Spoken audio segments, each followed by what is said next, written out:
أعوذ بالله من الشيطان الرجيم. بسم الله الرحمن الرحيم. السلام عليكم ورحمة الله وبركاته. الحمد لله رب العالمين، والصلاة والسلام على أشرف الأنبياء والمرسلين وعلى آله وصحبه أجمعين. سبحانك لا علم لنا إلا ما علمتنا إنك أنت العليم الحكيم، ولا حول ولا قوة إلا بالله العلي العظيم. Rabbi syrah li sadri wa yassir li amri wa halul 'uqdatam min lisani yafqahu qawli, amma ba'd. Alhamdulillah, syukur pada Allah Subhanahu wa taala. Bertemu lagi kita dalam siri bacaan kitab Al-Azkar karangan Imam An-Nawawi rahimahullahu taala. Insya-Allah sebelum kita masuk kepada bacaan kita pada kali ini, insya-Allah tuan-tuan dan puan-puan boleh sama-sama ikuti kami di Instagram dan juga di YouTube ataupun di Facebook Masjid Al-Muqtafi Billah Shah. Boleh ikuti kami di TV MAMBS YouTube channel Masjid, ataupun boleh follow kami di page Masjid Al-Muqtafi Billah Shah, page Facebook, dan juga boleh ikuti kami di Instagram mambs.kt. InsyaAllah mudah-mudahan kita mendapat manfaat daripada media-media masa yang masjid sediakan, insya-Allah. Muslimin muslimat dimati Allah sekalian, insya-Allah pada kali ini kita sambung siri bacaan kitab Al-Azkar kita, iaitu pada muka surat 251, iaitu bab yang ke-20, berkaitan dengan zikir bagi penderita bisul dan sejenisnya. Insya-Allah mudah-mudahan kita dapat ambil manfaat dan kita amalkan dalam kehidupan, insya-Allah. Qala muallifu rahimahullahu ta'ala wa nafa'ana bi'ulumihi amin.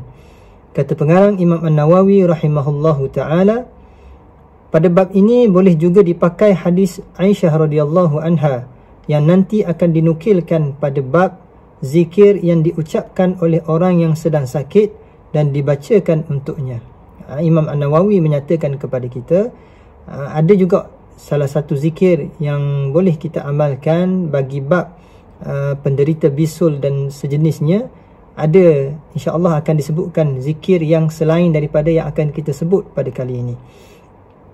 Cuma insya-Allah kita baca untuk zikir dalam bab yang ke-20 ini, iaitu kata Imam An-Nawawi rahimahullahu taala, kami riwayatkan di dalam kitab Ibn Sunni dari sebahagian isteri Nabi sallallahu alaihi wasallam.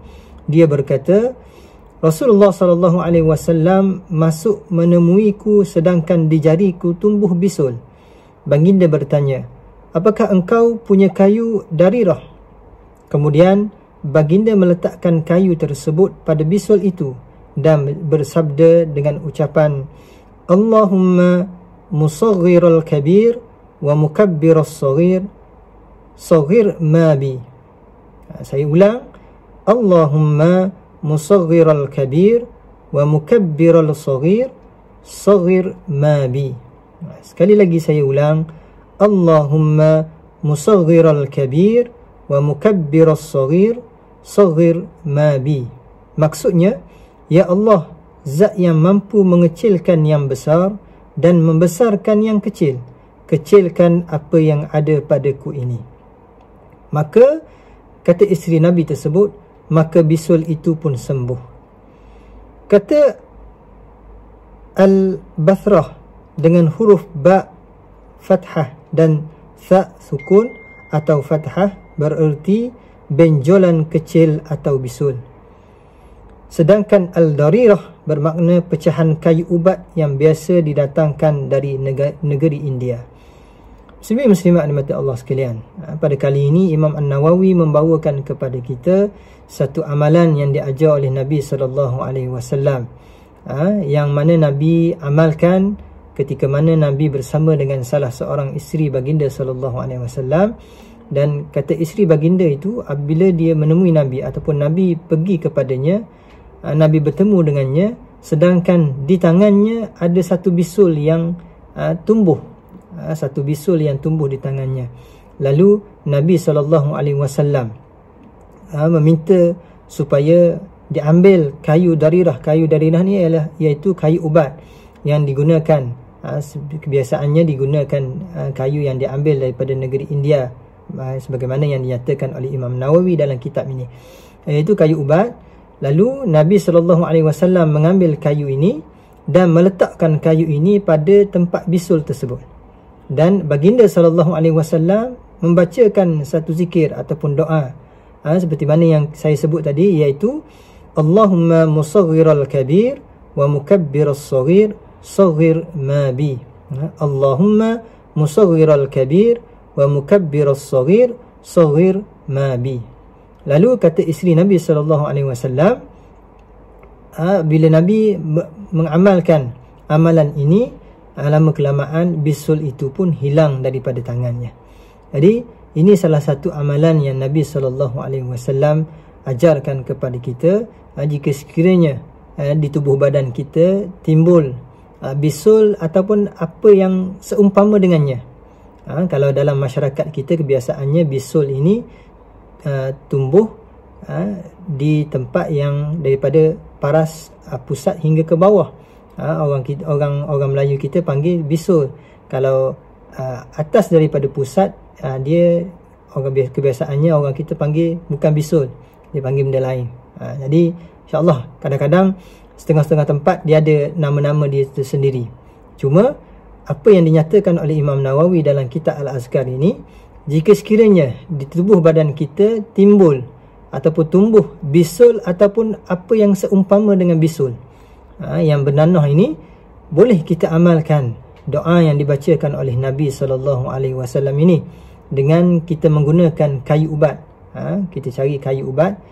Biasaannya boleh kita cari di tempat-tempat yang dijual kayu-kayu ubat, ataupun kita gunakan ubat-ubat tradisional yang biasanya dipakai, dan kita bacakan doa ini, iaitu Allahumma musaghhiral kabir wa mukabbiras saghir saghir ma bi. InsyaAllah dengan kita amalkan apa yang diajar oleh Nabi SAW, apa yang diamalkan oleh Nabi SAW, mudah-mudahan apa yang ada pada diri kita, penyakit-penyakit yang ada pada diri kita itu hilang dengan berkat dan kebenaran daripada Allah Subhanahu Wa Taala, insya-Allah.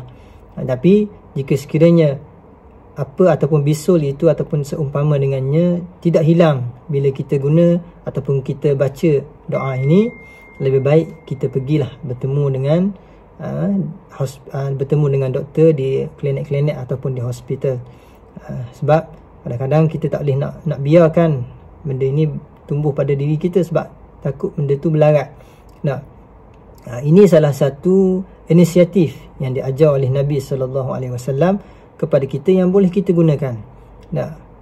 Tapi walau bagaimanapun perlu kepada kita untuk kita cari ataupun kita usaha untuk mengubati penyakit kita itu. Jangan kita biar begitu saja. Perlu kita usaha, sebab kadang-kadang Allah Subhanahu Wa Taala melihat kepada usaha kita. Memang dia setiap penyakit itu adalah dengan keizinan Allah Subhanahu Wa Taala untuk sembuh daripada tubuh badan kita. Jika sekiranya apa saja amalan yang kita lakukan ataupun doa yang kita amalkan, tapi jika sekiranya tidak diizinkan oleh Allah Subhanahu Wa Taala untuk sembuh, penyakit itu tetap tidak akan sembuh daripada tubuh badan kita. Cuma ini salah satu doa ataupun zikir yang diajar oleh Nabi SAW yang boleh kita amalkan dalam kehidupan kita. Jika berlaku dalam sama ada di atas diri kita sendiri ataupun dalam ahli keluarga kita yang ada bisul ini, boleh kita amalkan, insya-Allah salah satu inisiatif. Tapi perlu kepada kita untuk kita usaha, sama ada kita pergi beli ubat ataupun bertemu dengan doktor di klinik-klinik ataupun di hospital untuk kita mengubati penyakit kita itu, insya-Allah. Mudah-mudahan dengan apa yang diajar oleh Nabi SAW ini dapat kita sama-sama kebergantungan kita kepada Allah Subhanahu Wa Taala itu semakin kuat, dan mudah-mudahan apa sahaja penyakit yang ada pada diri kita dihilangkan oleh Allah Subhanahu Wa Taala, insya-Allah.